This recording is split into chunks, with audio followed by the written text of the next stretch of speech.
esse tesouro de Deus que a gente vai aprender nessa semana, é sabedoria do alto. Deus, com a chave do temor do Senhor, abre a porta da sala dos seus tesouros e derrama, dá para nós um tesouro especial, que é a sabedoria do alto. Isso a gente encontra em Isaías 33, verso 6, onde a Bíblia diz assim: Ele será o firme fundamento nos tempos a que você pertence, uma grande riqueza de salvação, sabedoria e conhecimento. O temor do Senhor é a chave desse tesouro. Não sei se você lembra, no começo dessa série eu coloquei para você o cenário do que estava acontecendo, uma invasão dos assírios para a tomada de Jerusalém, e o rei Ezequias estava orando e buscando de Deus uma resposta, um milagre. Deus mandou um milagre de salvação, mandou um milagre de socorro inesperado, e o povo foi liberto daquela grande perseguição.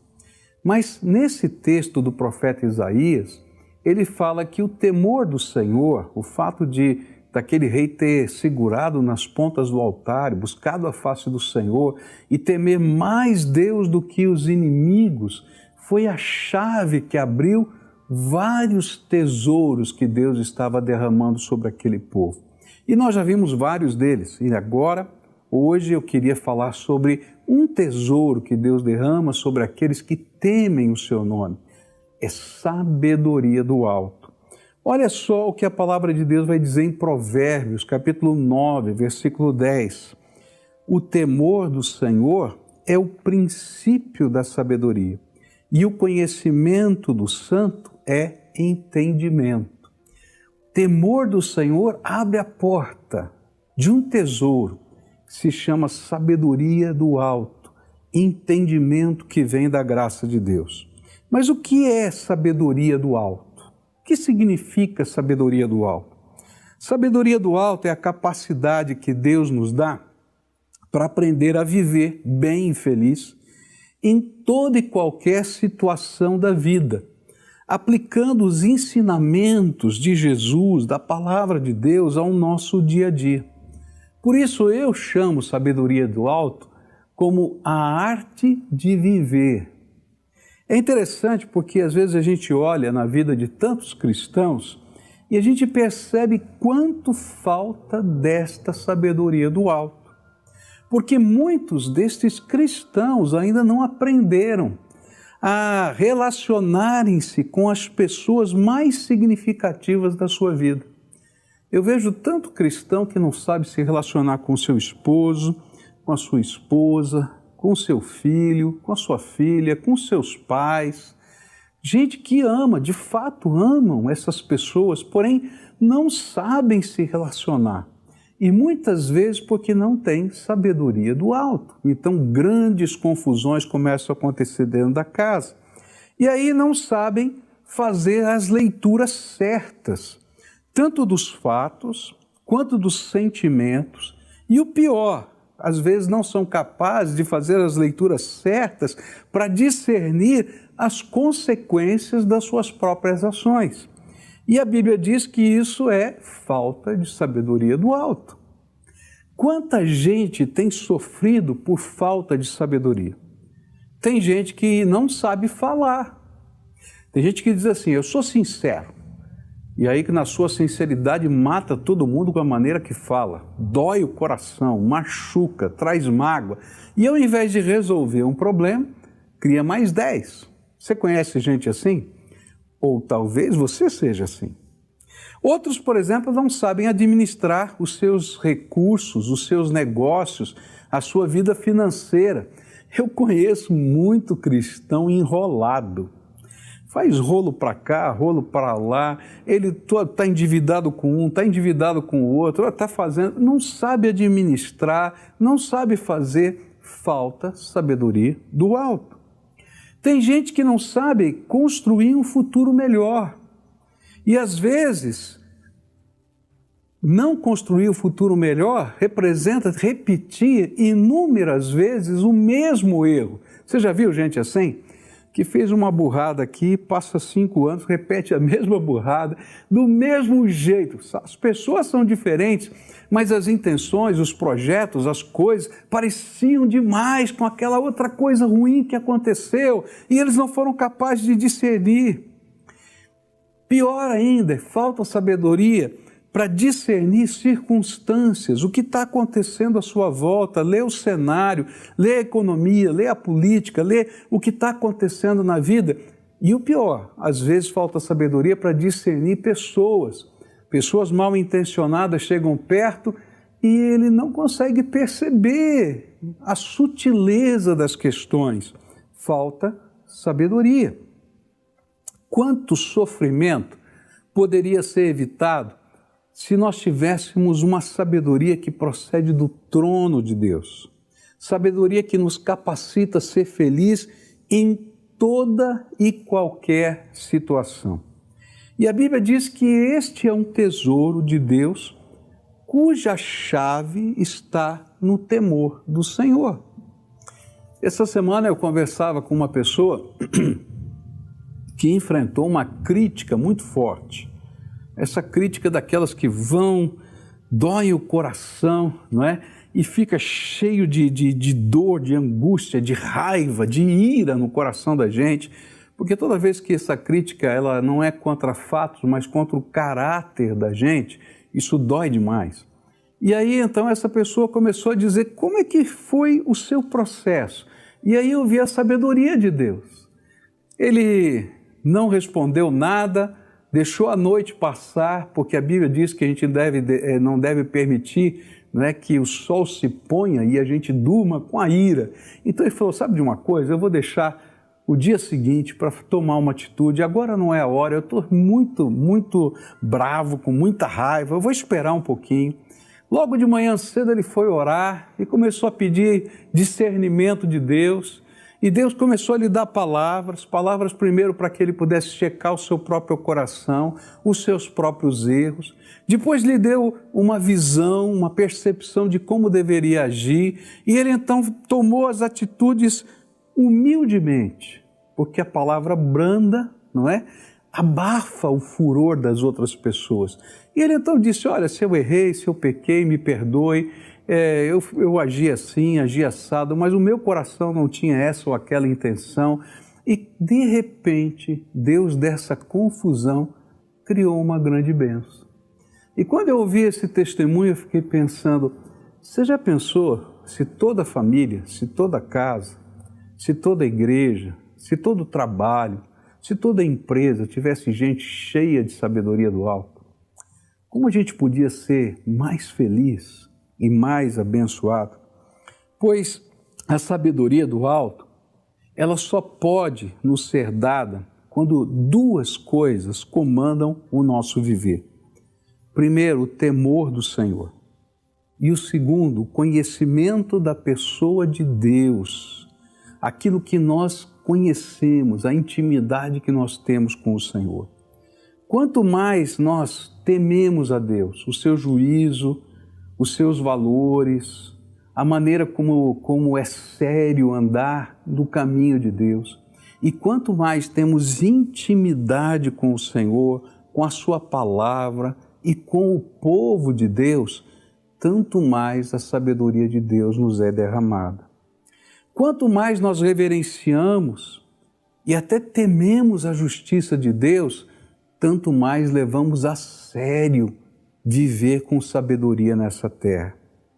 E assim o Senhor vai nos revelando, vai nos dando entendimento da vida, vai nos dando discernimento das coisas. É interessante porque o conhecimento humano é útil.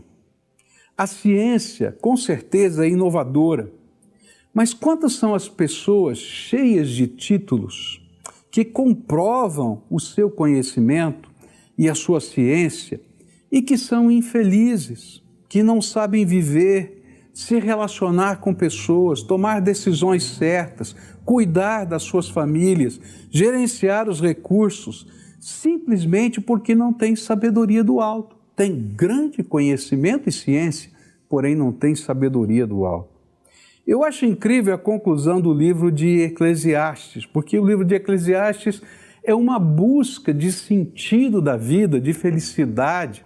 E ele começa por uma pesquisa científica. Ele diz, olha, eu vou experimentar isto, vou experimentar aquilo outro, para ver o que de fato produz esse senso de completude, de felicidade na vida da gente. E quando chega no final, ele diz o seguinte, não há limite para a produção dos livros. É como se ele dissesse assim, olha, por mais que eu estude todas as teorias, sempre vai ter mais uma. E eu não vou conseguir abarcar todo o conhecimento da Terra. E ele diz assim, estudar demais deixa exausto o corpo. E aí ele está dizendo, olha, eu tentei descobrir o sentido da vida olhando para tudo isso e descobri que eu não consegui encontrar o sentido da vida. E então ele acrescenta no versículo 13, agora que já se ouviu tudo, aqui está a conclusão. Tema a Deus e obedeça aos seus mandamentos, porque isso é essencial para o homem. Pois Deus trará a julgamento tudo o que foi feito, inclusive tudo que está escondido, seja bom, seja mal. O autor de Eclesiastes apreciava a ciência humana. Ele criou uma biblioteca em seu tempo para tentar organizar estes conhecimentos. No entanto, ele descobriu que há coisas que os livros e as técnicas não conseguem nos dar, se não tivermos primeiro o essencial, o temor do Senhor. O que o autor de Eclesiastes tenta nos ensinar é que conhecimento é muito diferente de sabedoria. Certamente todo conhecimento é útil, mas mesmo que você tivesse acesso ao Google a todo instante, isto não faria de você uma pessoa sábia no sentido bíblico, ou seja, capaz de viver bem e feliz em toda e qualquer situação. Eu sei que a Google está pesquisando um óculos, né, que você vai poder andar com ele, e a todo tempo, por comando de voz, ele vai fazer pesquisa na internet para você e na lente do óculos vai colocar na hora a resposta sem que o outro veja que você está lendo a resposta. Eu acho que vai ser sensacional esse negócio. Parece até meio futurista, mas já está lá em pesquisa, já está desenvolvido o protótipo e tudo mais. Mas mesmo que você tivesse esse óculos, em muitas situações na sua casa, mesmo que você tivesse todas as informações necessárias, talvez você cometesse os mesmos erros. Porque isso não tem nada a ver com conhecimento, tem a ver com sabedoria, a arte de viver. Porque sabedoria requer mais do que conhecimento. Requer uma habilidade de discernimento, em alguns momentos até de revelação divina, para que as suas decisões possam construir um futuro melhor. Requer uma maturidade construída por valores éticos e até capacidade para ler o próprio coração nas intenções que se ocultam na nossa própria arrogância. Tem muitas vezes que a gente cria tanto problema porque a gente não é capaz de discernir nem as próprias intenções veladas da nossa alma. Nem a nossa própria arrogância a gente é capaz de discernir. E às vezes a gente entra em situações que não precisaria entrar. Às vezes nós queremos ver em nós mesmos aquelas agendas, nós não queremos ver em nós mesmos aquelas agendas ocultas que são fruto da nossa arrogância, que estão escondidas dentro de nós. Por isso, nós precisamos de uma capacidade exterior que vem do céu, do trono de Deus, que vem do nosso temor ao Senhor, do nosso conhecimento dEle, da comunhão com a palavra dEle, com o povo de Deus. E aí a gente pode até discernir ataques de Satanás, que são verdadeiras batalhas espirituais que só poderão ser vencidas no poder de Jesus. É interessante porque há problemas que nós enfrentamos na nossa casa, no nosso trabalho, no nosso coração, na nossa vida, que nem toda a psicologia do mundo, nem toda a ciência do mundo vai resolver. Porque há problemas que são ataques de Satanás na nossa vida. E que nós vamos precisar do poder do Espírito Santo de Deus, da sabedoria de Deus. E em dados momentos, a gente vai ter que entender que a nossa luta não é contra a carne e contra a sangue. Nós não estamos brigando com João, com Pedro, com Antônio, mas é contra principados e potestades, diz a Bíblia. E aí a gente vai ter que usar as armas do Espírito, e não as armas da política, não as armas, quem sabe, da manipulação, quem sabe do poder, da autoridade, mas a gente vai precisar do poder do Espírito Santo agindo na nossa vida. Há problemas na sua casa que só o poder de Deus vai resolver. E se você não é capaz de crer nisso, então uma parte da sua vida está sendo comprometida por falta de sabedoria. Por isso, a gente vai precisar de algo que vai além da informação ou do nosso próprio conhecimento. Nós vamos precisar de revelação de Deus. Porque é do Senhor que procedem todas as coisas, e para Ele teremos de voltar e nos apresentar no tempo do juízo eterno. Assim a Bíblia chama de tolo e arrogante aquele que não aprendeu a buscar a sabedoria do alto, que nasce desse temor e dessa intimidade com o Senhor. Na casa da minha avó, no quarto do meu tio, ele era um catedrático, né? Estava se formando, depois estava defendendo seu doutorado numa universidade. Ele mesmo colou ali um quadrinho, não é? E esse quadrinho é muito parecido com esse que vai aparecer aí na sua tela, onde dizia assim, não é? Um burro carregado de livros não é doutor. Que interessante, né? Porque às vezes a gente imagina, porque a gente tem informação fácil, via internet para tudo, a gente já tem capacidade de discernir todas as coisas. Mas não é verdade isso. A verdade é que às vezes todo o conhecimento que chega até nós, não há habilidade em nós para discerni-lo. Eu conheço tanta gente simples, até alguns incultos, mas que tem uma sabedoria divina que ilumina os nossos olhos. A gente conversa com essas pessoas, o nosso coração fica iluminado. A gente diz, de onde veio tudo isso, né? E a gente sabe que veio da graça de Deus. No começo do meu ministério, eu fui visitar uma senhora idosa, muito simples, inculta, e que já estava muito doente. E eu, como pastor, fui lá para levar alento, consolo àquela mulher. E eu passei a tarde com aquela mulher. Ela estava deitadinha na cama, já bem doentinha. E aí a gente começou a conversar. E quando foi o final daquela visita, eu fiz uma descoberta tremenda. Não fui eu que levei alento e consolação àquela mulher.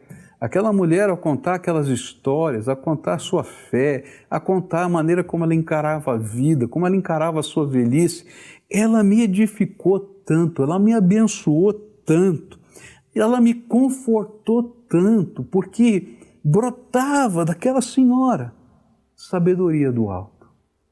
Você já pensou que coisa gostosa? Se você, ao conversar com alguém, as pessoas pudessem dizer, olha, dessa pessoa brota sabedoria do alto. Há algo de Deus que vem lá do trono de Deus, direto do trono de Deus sobre essa vida. Há um agir do Espírito Santo que permite que essa pessoa interprete espiritualmente a realidade que cerca a sua vida. Sabe, a vontade de Deus é que você tenha sempre na sua vida o agir do Espírito para lhe ajudar a interpretar a realidade espiritualmente. Olha só o que o apóstolo Paulo vai ensinar em 1 Coríntios 2, 9 a 16. Todavia, como está escrito, olho nenhum viu, ouvido nenhum ouviu, mente nenhuma imaginou o que Deus preparou para aqueles que o amam. Mas Deus o revelou a nós por meio do Espírito. O Espírito sonda todas as coisas, até mesmo as coisas mais profundas de Deus. Pois quem conhece o pensamento do homem, a não ser o Espírito do homem que nele está? Da mesma forma, ninguém conhece os pensamentos de Deus a não ser o Espírito de Deus. Nós, porém, não recebemos o Espírito do mundo, mas o Espírito procedente de Deus, para que entendamos as coisas que Deus nos tem dado gratuitamente. Delas também falamos, não com palavras ensinadas pela sabedoria humana, mas com palavras ensinadas pelo Espírito, interpretando verdades espirituais para os que são espirituais. Quem não tem o Espírito não aceita as coisas que vêm do Espírito de Deus, pois lhes são loucura e não é capaz de entendê-las, porque elas são discernidas espiritualmente. Mas quem é espiritual discerne todas as coisas e ele mesmo por ninguém é discernido, pois quem conheceu a mente do Senhor para que possa instruí-lo? Nós, porém, temos a mente de Cristo. Eu acho tremendo esse texto. Eu sei que é longo para fazer essa leitura aqui, mas eu queria que você entendesse o que Deus está dando para você como tesouro. Através do temor do Senhor, da sua intimidade com Ele, através da palavra de Deus, através da vida em comunhão com o povo dele, que é a sua igreja, o Senhor começa a revelar a sua sabedoria. E Paulo vai usar um sinônimo para isso. Ele diz assim, olha, a mente do Senhor Jesus começa a fazer parte do seu jeito de pensar. Agora você não vai pensar mais apenas com aquilo que você adquiriu do seu conhecimento, da sua história de vida. Você sabia que a maioria de nós resolvemos problemas imitando a maneira que os nossos pais ou pessoas que nos influenciaram resolviam problemas? E é por isso que às vezes a gente repete numa família os mesmos erros. Mas quando entra o Senhor, a maneira de Deus ver as coisas, a maneira de Deus interpretá-las, a maneira de Deus resolver questões, o poder dele começam a fazer parte desse discernimento espiritual. E aí a gente, pelo poder do Espírito, começa a agir nessa terra. E aí a gente aprende a viver bem, a ser feliz, a poder enfrentar as circunstâncias da vida. Não quer dizer que você não vai ter problemas, nem dificuldades, não vai ter problemas, nem brigas na sua casa. O que eu quero dizer é que de uma maneira diferente vocês vão agir diante das dificuldades que surgirem. E sabe, a Bíblia é tão clara da nossa necessidade que lá no livro de Tiago, ele nos adverte, ele nos convoca, aquele apóstolo do Senhor nos convoca a pedirmos a Deus sabedoria do alto, a buscarmos essa sabedoria. Olha só o que ele diz, se algum de vocês tem falta de sabedoria, peça a Deus, que a todos dá livremente, de boa vontade, e lhe será concedida. Peça, porém, com fé, sem duvidar, pois aquele que duvida é semelhante à onda do mar, levada e agitada pelo vento. E lá em 3,17 diz assim, mas a sabedoria que vem do alto é antes de tudo pura, depois pacífica, amável, compreensiva, cheia de misericórdia e de bons frutos, imparcial e sincera. Eu fico pensando na bênção que aconteceria na sua casa, na sua empresa, no seu dia a dia, nos seus relacionamentos, na maneira de você lidar com os seus problemas, com as suas fraquezas e com as suas forças.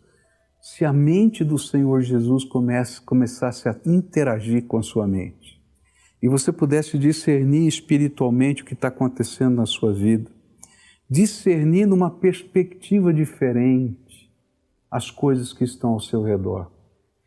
Às vezes a gente está olhando para um problema e a gente só consegue enxergar o que está diante de nós.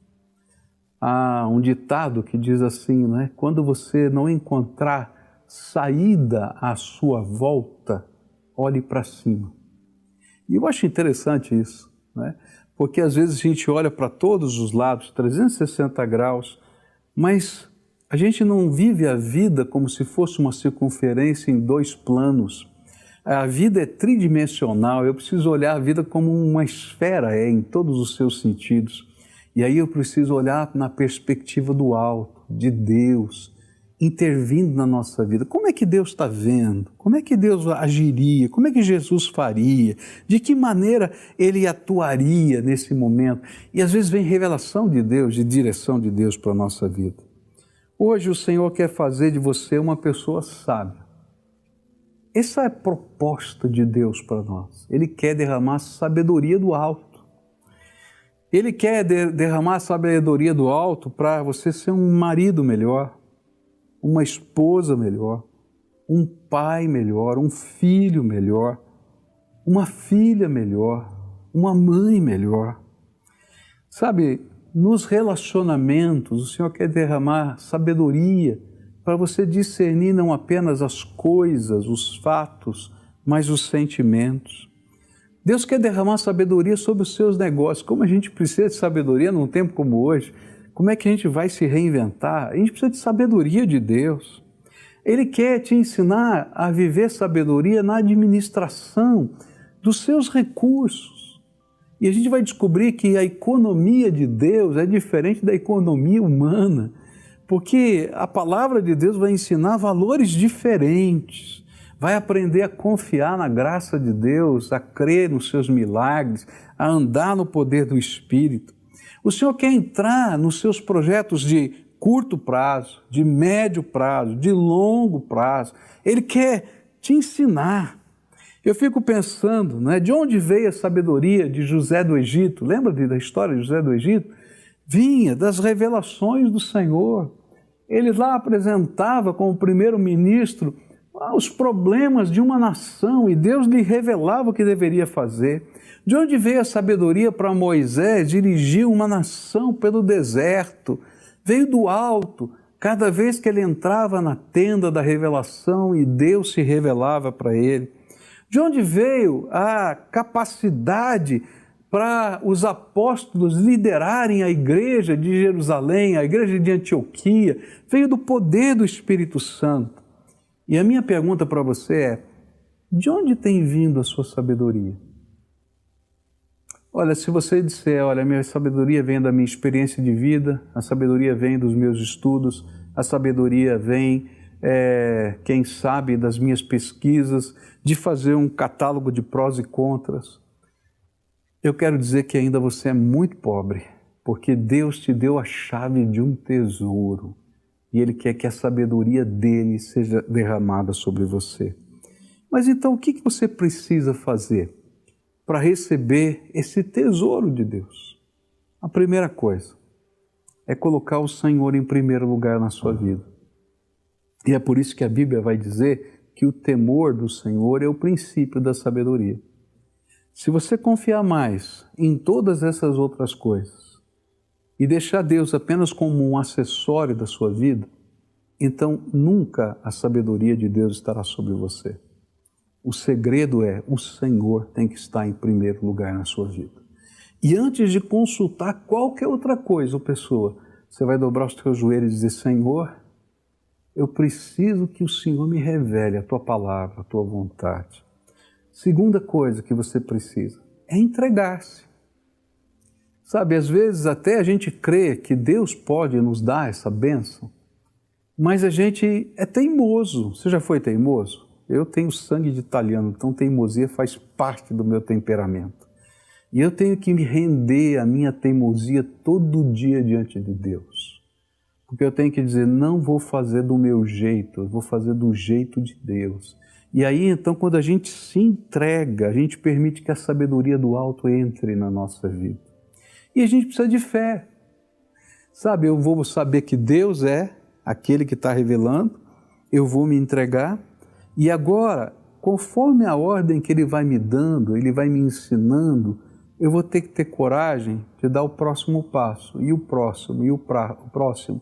Isso eu faço na fé de que aquele Deus que eu busquei, que eu vivi intimidade, que eu me entreguei, é aquele que vai se manifestar nas situações concretas da minha vida e que está mudando o jeito de eu fazer as coisas e que esse jeito vai dar certo não porque eu sei, mas porque Ele me mandou fazer. Por isso hoje eu queria convidar você a fazer uma entrega da sua vida, a dizer para o Senhor: Senhor, eu vou te colocar em primeiro lugar nos meus negócios, em primeiro lugar na minha casa, em primeiro lugar no meu coração, em primeiro lugar. Eu vou buscar do Senhor e da Tua palavra as respostas. E eu vou viver, vou dar passos de fé segundo a Tua vontade. Me permita orar com você. Pai querido, Tu conheces o coração dessa pessoa que está participando desse culto conosco. E talvez existam famílias quebradas agora. Talvez existam relacionamentos destruídos. Talvez existam, Senhor, questões financeiras irrecuperáveis à visão humana, à luz dos olhos humanos. Talvez, Senhor, existam erros que se repetiram e se repetiram tantas vezes. Mas a Tua palavra diz que se nós tememos ao Senhor, se nós o buscamos, se nós nos rendemos ao Senhor, se nós cremos no Teu jeito de agir e passamos a obedecer esta maneira de ser, o Senhor abre os tesouros do céu e derrama sabedoria do alto, essa capacidade da gente viver bem em toda e qualquer circunstância da vida. E nesta hora, Senhor, eu quero te pedir, olha para o coração daqueles que com sinceridade de alma, junto comigo nesta oração, estão dizendo: Senhor, estou aqui. Eu não tenho te colocado em primeiro lugar nessa situação ou naquela, ou quem sabe na vida toda, mas de hoje em diante Tu has de ser o primeiro. Instaura o temor do Senhor nesse coração. Começa a revelar a Tua palavra. E, Senhor, dá coragem, dá fé como dom divino para que essa pessoa possa mudar a maneira de agir à luz da palavra que o Senhor vai revelar. É aquilo que eu oro em nome de Jesus. Amém e amém. Eu queria pedir um favor para você. Se você orou comigo essa oração, está aparecendo agora aí um link, tá? Onde você pode entrar nesse link e preencher ali alguns dados para que a gente possa acompanhar a sua vida em oração, acompanhar a sua vida oferecendo recursos que a igreja tem para ajudar você a crescer espiritualmente. E também vai aparecer agora um número de WhatsApp para você. E se você quer conversar com alguém, se você quer que alguém ore por você, se você quer que alguém trate a sua alma, então, quando você vê esse número de WhatsApp, entra em contato, manda uma mensagem, alguém vai retornar para você em seguida, para que possa orar com você, possa tratar da sua alma, porque às vezes as coisas são tão pesadas dentro da gente que a gente não consegue andar sozinho. E aqui nós somos o povo de Deus, família de Deus, e nós queremos estar do seu lado, porque Deus quer derramar sobre nós sabedoria do alto. Que Deus abençoe você.